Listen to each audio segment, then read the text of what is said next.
ભાવિક sir આપના recommendations જાણી લઈએ.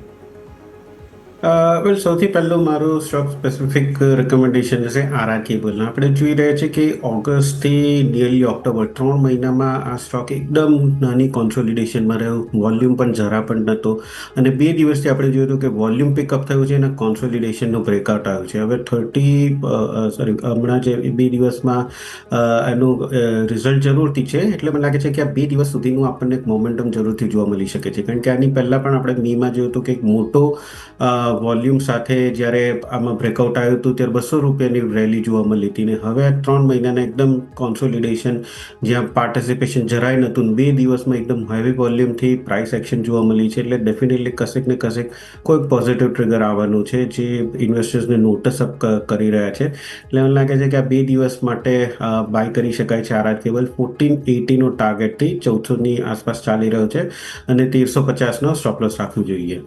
સેકન્ડ મારો ટોપિક રહેશે ભારત ફોર્જ.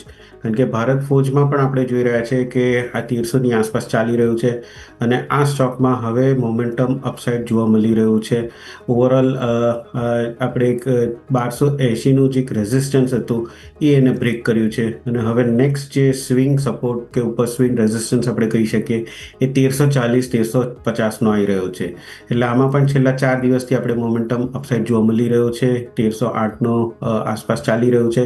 1350ના ટાર્ગેટથી એક અઠવાડિયા માટે બાય કરી શકાય છે અને સ્ટોપ લોસ રાખી શકાય છે 1270નું. તો ભારત ફોર્જ અને આરઆર કેબલ. ઓકે, તો ભાવિક સર તરફથી 2 પસંદગી બની રહી છે. એક છે ભારત ફોર્જ અને આરઆર કેબલ. બંને તમે જુઓ તો તમારા સ્ક્રીન ઉપર સ્ટોપ લોસ અને ટાર્ગેટ આપના અહીંયાથી નજર કરી શકો છો.